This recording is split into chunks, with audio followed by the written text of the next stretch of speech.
Le peuple du livre, le peuple des livres.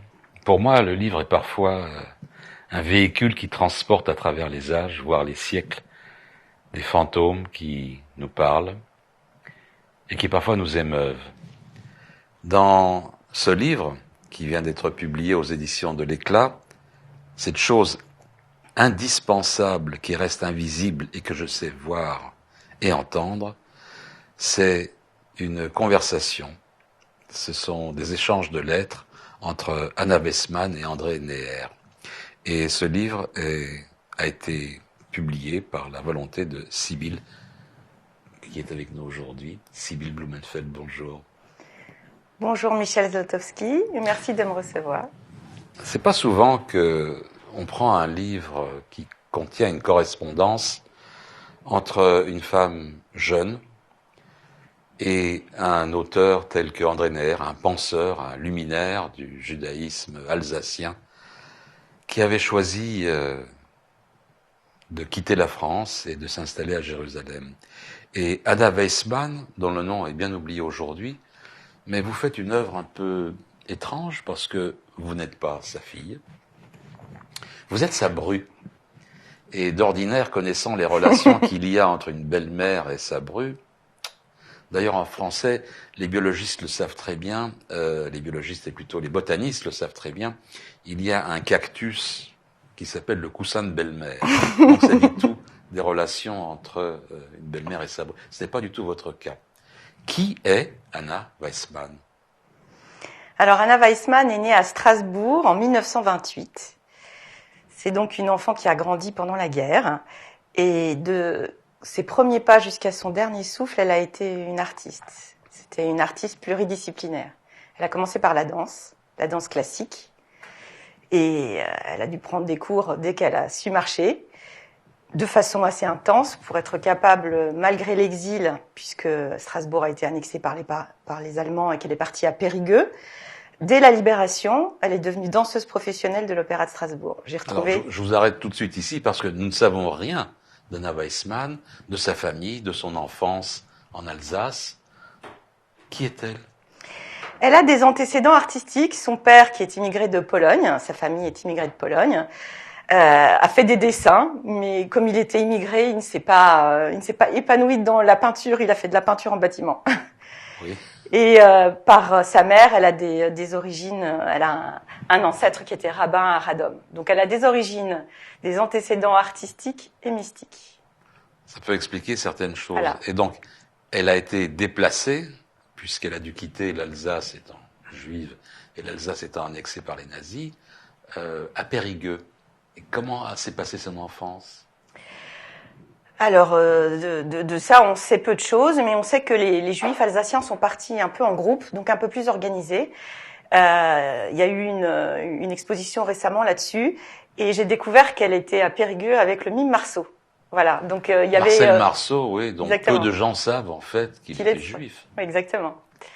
Donc, elle a dû vivre dans des conditions un petit peu moins précaires que si elle était partie toute seule. La communauté est partie en 2-3 endroits et donc elle a survécu. Il y a eu des choses qui étaient pas drôles, mais ce n'est pas quelqu'un qui s'apesantissait sur les choses négatives. Elle était extrêmement positive et tournée vers la vie. Alors, vous avez dit qu'elle a été danseuse. Elle a dû arrêter la danse très tôt parce qu'elle a eu un accident qui l'a privée de l'usage total des possibilités de son corps. Elle s'est tournée vers une autre forme d'art, la peinture, et puis la sculpture. Mais elle est une parfaite autodidacte dans ces domaines. Totalement. Elle est autodidacte dans tout, puisqu'elle a été recrutée à l'Opéra de Strasbourg. Elle n'avait pas 16 ans, donc elle n'a pas passé le bac, donc elle n'a pas étudié. Et pourtant, elle maîtrise 5 disciplines. C'est vraiment 5 des 7 arts majeurs. La danse, la musique. Elle s'imaginait chef d'orchestre et elle a toute sa vie travaillé en musique, discuté de musique avec André Neher, eu des théories musicales, comme on peut le lire dans ce livre. Elle dit que le dodécaphonisme vient du son du chauffard et que Schoenberg n'a rien inventé. Donc c'est assez original. Oui. Elle est devenue sculpteur totalement autodidacte, puis peintre. Et dernier talent qu'on découvre aujourd'hui, c'est qu'elle maîtrisait l'écriture de façon remarquable, puisque ce livre était essentiellement le livre d'Anna Weissmann, avec André Neher qui reçoit ses lettres avec joie, admiration, et qui lui renvoie de temps en temps quelques clés qu'elle demande, mais avec beaucoup de respect et d'admiration pour cette femme qu'il trouve extraordinaire. Alors, vous dites, ce qui pourrait apparaître comme de la piété familiale, puisque vous êtes l'épouse du fils d'Anna Weissmann, que nous connaissons par ailleurs pour ses talents de critique cinématographique. Il œuvre aussi sur Academ, sur un grand quotidien vespéral, comme on dit. Mais vous, qu'est-ce que vous avez à voir dans l'histoire? Vous l'avez connue, dites-vous, à peine 6 mois. Oui, exactement. Mais j'ai eu un coup de foudre artistique pour Anna Weissmann. Elle m'a fait visiter son atelier et elle m'a expliqué, elle m'a introduit dans son univers extraordinaire. Elle a une œuvre univers. Et j'ai capté la puissance de cette femme. Et ça a été un coup de foudre réciproque. Et... Alors, vous dites et vous expliquez aussi que après une période assez brève, finalement, où elle a eu du succès en tant qu'artiste plasticienne, elle s'est détournée du travail figuratif pour aller vers quelque chose que l'on peut qualifier de mystique, quasiment, non? Oui, elle a commencé... elle a commencé très très fort. D'abord, elle était danseuse étoile, donc elle avait l'habitude elle a dansé devant la reine d'Angleterre, la reine de Belgique. Elle avait l'habitude de la lumière. Elle avait l'habitude de la lumière, tout à fait. Et quand elle a commencé à sculpter, du jour au lendemain, elle a dit j'ai sculpté mon corps sur la musique des différents compositeurs parce qu'elle était très musicienne et elle incarnait l'âme du musicien. Elle disait un jour j'étais Chopin, le lendemain Shostakovich. J'ai envie de savoir qui est Anna Weissmann et j'ai envie de sculpter sur ma propre musique. Donc toute sa vie, elle a travaillé en musique. C'était une grande musicienne. Et elle n'avait rien, aucun moyen. Elle habitait dans une chambre de bonne, boulevard Saint-Germain. Elle est descendue dans la rue sur les chantiers et elle a ramassé une pierre à l'église de Saint-Germain-des-Prés. Elle s'est mise à sculpter au milieu des ouvriers avec un marteau et un burin qu'on lui a prêté. Et elle a fini par faire la une des journaux. Et alors, ce qui est assez extraordinaire, surtout chez une femme, c'est non pas que les femmes soient différentes des hommes du point de vue artistique, mais quand même, il faut taper dans le dur, là. Parce qu'elle faisait de la taille directe sur la pierre. Tout à fait. C'était un vrai forçat. Quand elle dansait, c'était pas la danseuse évanescente, extrêmement mince, c'était une danseuse sculpturale. Donc elle sculptait son corps et elle a sculpté la taille directe, elle avait une force herculéenne. Et après avoir fait sa première œuvre qui a été montrée à Zadkine et qui l'a fort impressionné. Ossip Zadkine. Exactement. Qui avait son atelier rue d'Assas. Tout à côté, et donc c'est pour ça qu'elle est allée le voir. Elle a sculpté les pierres napoléoniennes du viaduc d'Auteuil en démolition. Et les ouvriers de la démolition avaient des grues gigantesques et lui apportaient des pierres d'1 tonne qu'elle sculptait comme ça, debout, comme un forçat. Et ça l'a amené à faire une sculpture qui est aujourd'hui à Montmartre, qui s'appelle « À la gloire des démolisseurs », qui est une commande de la Commune Libre de Montmartre. Le patron des démolisseurs était aussi dans cette association, la Commune Libre de Montmartre, qui est une association d'artistes, de cabaretiers, d'humoristes. Pierre Dac est issu de la Commune Libre de Montmartre. Pierre Dac, on aime tant. Donc, pour tout ce qui est contre et contre tout ce qui est pour. Donc, ils lui ont commandé, puisqu'on parle toujours de la gloire des bâtisseurs de cathédrales, une sculpture à la gloire des démolisseurs. Voilà. Elle a fait ça. Elle a rempli la place du Tertre. La gloire a rejailli sur elle. Elle a fait l'objet d'un petit reportage à la télévision qu'on trouve encore dans les archives de l'INA, dans le journal télévisé. Voilà. Donc, elle était une star. Et puis, elle a choisi à un moment de quitter ce domaine du vedettariat, de la starification, pour se diriger vers autre chose. Vous dites, en passant, c'est même pas en passant dans ce livre, aux éditions de l'Éclat, que c'était une femme libre. Et pourtant, cette femme, donc il faudrait voir ce que signifie le mot liberté. Est-ce que la liberté, c'est choisir ses contraintes? C'est une question que nous ne résoudrons pas aujourd'hui. Mais cette femme libre se choisit tout de même un maître. Et ce maître, c'est André Neher, un grand penseur du judaïsme français. Est-ce qu'il n'y a pas ici une petite contradiction entre vouloir être libre et se choisir un maître? n'est pas tout à fait un maître. Je suis d'accord avec la phrase que vous avez dit tout à l'heure. Elle a choisi ses contraintes, et ses contraintes, c'est le perfectionnisme qu'elle s'est imposé, l'ardeur au travail, l'ascèse du travail, et donc elle ne cherchait pas la célébrité, et d'abord elle a perdu un enfant sur le chantier. Elle a une fille qui est morte-née, parce que casser des cailloux toute la journée enceinte, c'est pas évident. Donc ça l'a amenée à quitter cet environnement et à rentrer chez elle, faire un travail de recherche mnémonique sur papier. Samuel est né, donc elle a arrêté la sculpture en 63. Samuel est né en décembre 63. Samuel Blumenfeld, son fils. À la clinique Baudeloc. Et elle s'est mise à faire comme les enfants, à dessiner sur un papier avec un crayon, faire des points, des traits, des fils. Et pendant 9 ans, elle n'a pas sculpté. Ça l'a amenée à devenir confidentielle. Mais c'était un travail de recherche très authentique où elle cherchait la vérité, sa vérité, et elle a compris au terme de ses 9 ans que les points qui devenaient des cercles étaient des yuds et que les traits étaient des vaves, ce qu'elle appelle le fil à plomb qui relie le ciel à la terre. Michel disait Neher à un certain moment. Mais pourquoi a-t-elle choisi André Neher? Alors, pourquoi a-t-elle choisi André Neher? Parce qu'ils sont déjà tous les deux de Strasbourg.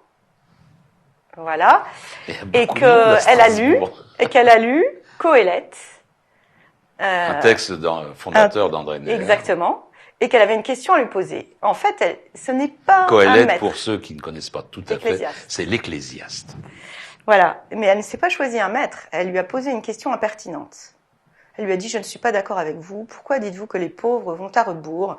Moi, je suis pauvre, mais je suis riche de mon intériorité et je vais de l'avant. Je ne vais pas à rebours.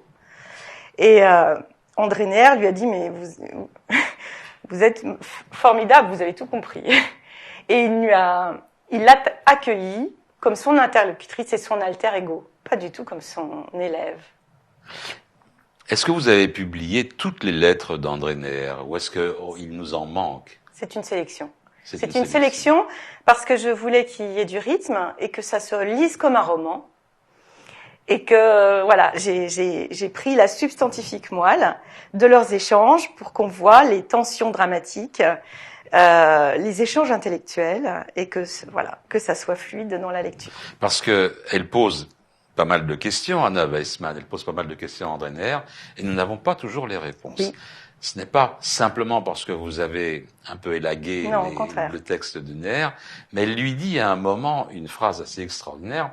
Je vous remercie. Je vous ai posé une question sur le sens des lettres hébraïques et je vous remercie de ne pas m'avoir répondu, car ce qu'il y a dans les livres doit parfois rester dans les livres.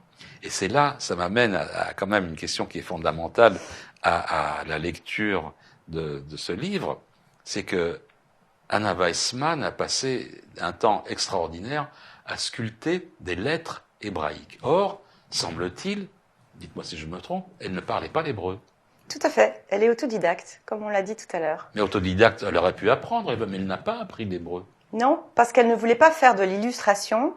Elle voulait trouver par la forme, par l'intuition, le sens caché des lettres hébraïques. Elle a une intuition vachement forte parce que parfois dans ses sculptures transparaît la valeur mystique des lettres hébraïques. Ça a dû frapper André Neher, qui a dû en rester sur son séant par moment. Ça en a frappé plus d'un, elle a eu beaucoup de visites. Plusieurs rabbins sont venus la voir. Il y a des gens extraordinaires qui ont échangé avec elle et qui ont été impressionnés par son intuition. Elle avait une démarche complètement pure. Elle se vidait comme une forme de méditation pour accueillir une inspiration qui la dépassait, qui venait de l'au-delà. Attendez, vous me dites que c'était une visionnaire? Tout à fait. Sa première sculpture s'appelle Le Prophète. Jérémie? Non, elle a fait Jérémie ensuite. L'histoire de Jérémie est passionnante à ce sujet parce que André Neher, après l'avoir accepté, lui a conseillé de lire certains de ses ouvrages en disant on pourra avoir une conversation. Non pas de maître à élève, mais vous me direz des choses intéressantes. Exactement. Et il lui a dit, je vous conseille de lire Jérémie, vous verrez combien nous sommes proches. Et ce qu'a fait Anna Weissmann, elle s'est fait offrir Jérémie et elle s'est empressée de ne pas le lire. Oui, elle le dit, je l'ai posé, je l'ai pas ouvert. Je vais faire Jérémie moi-même, je vais le sculpter Et ensuite, quand je serai digne, je lirai Jérémie.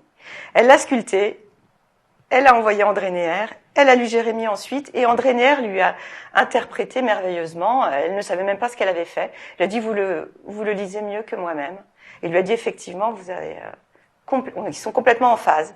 C'est la rencontre entre l'artiste autodidacte et le philosophe érudit. Toutefois, il y a quand même quelque chose, moi, autrefois, on aurait dit qu'il m'interpelle au niveau du vécu, c'est pour rigoler. C'est au-dessus de la tête de Jérémie, elle a sculpté deux lettres hébraïques, le Kouf et le Tzadik. Et en hébreu, quand vous lisez dans cet ordre-là, Kouf Tzadik, c'est Ketz. Et Ketz, ça signifie la fin. Le bout, la fin des fins. Et quand Neher a vu ça, il a dû être vraiment totalement estomaqué, parce que c'est effectivement le sens de son œuvre. De la fin messianique.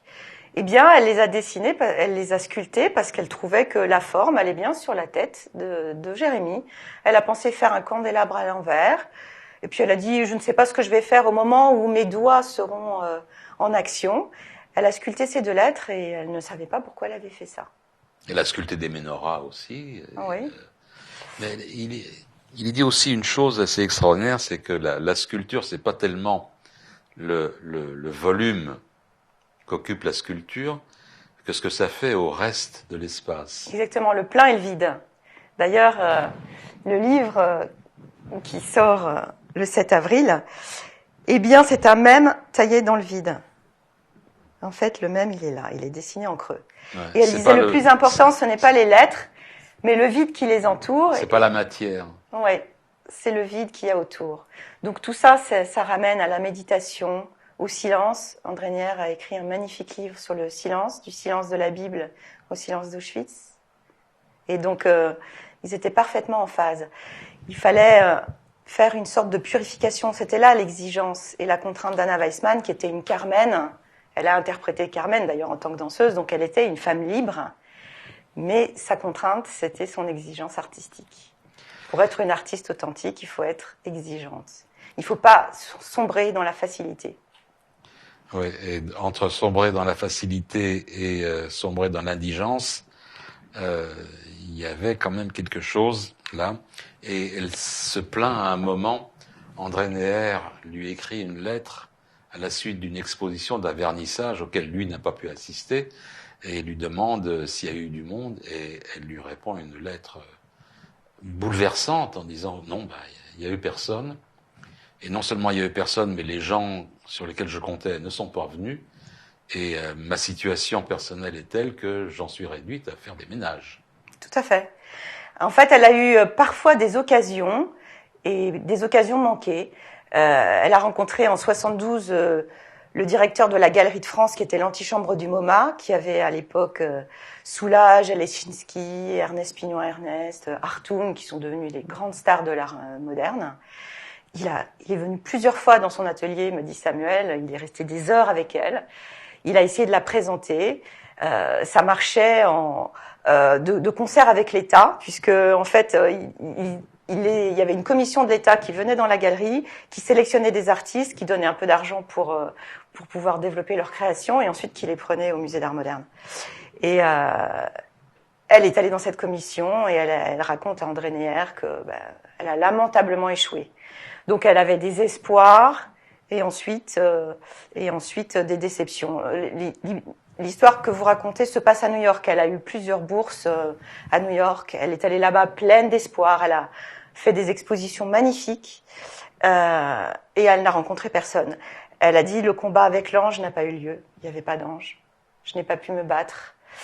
Des gens lui ont dit que ses lettres hébraïques étaient déformées, parce que ici on peut voir un de ces moments quand même de succès, la maquette du mémorial des martyrs juifs victimes de la barbarie nazie, qui est à Sarcelles, concours qu'elle a gagné en 1981. Elle a mis deux lettres hébraïques, le tzadé et le shin, les tzadikim dans le esh, le feu. Évidemment, elles sont biomorphiques, elles sont interprétées. Et donc, il y a des puristes qui lui ont dit que ça ne se faisait pas comme ça. Des puristes puritains. Voilà, des puristes puritains. Voilà, donc Elle était libre et pour elle, de toute façon, elle est mystique et donc selon la mystique juive, les lettres sont à l'origine du monde et les lettres ne sont pas inertes. C'est la genèse, c'est la création du monde, c'est la temporalité dans laquelle elle vit. Elle ne fait pas que de la sculpture, elle fait aussi de la peinture magnifique, d'étoiles cosmiques, avec des lumières qui apparaissent dans les ténèbres, des tas de la communication entre le monde en haut, le monde en bas, de la rosée, des éclairs, des choses très impressionnantes, des fils qui sont une calligraphie, c'est de l'art gestuel. Et tout ça, c'est relié au même thème. Elle était très intéressée aussi par les découvertes scientifiques Tout à fait. de son époque, par les découvertes dans le domaine des sciences de l'informatique. Tout à fait. Et par la découverte de l'ADN. Mais ce sera l'occasion peut-être d'en parler une autre fois, puisqu'il y aura bientôt, semble-t-il, une exposition des œuvres d'Anna Weissmann, qui, après sa mort en 1995, est tombée un peu dans l'oubli, et qui, grâce à vous, Sybil Blumenfeld, revient aujourd'hui à la lumière en 2023 avec ce livre, cette chose indispensable qui reste invisible et que je sais voir et entendre, Correspondance entre Anna Weissmann et André Neher, publié aux éditions de l'Éclat. Sybil, merci beaucoup. Merci beaucoup de m'avoir reçu.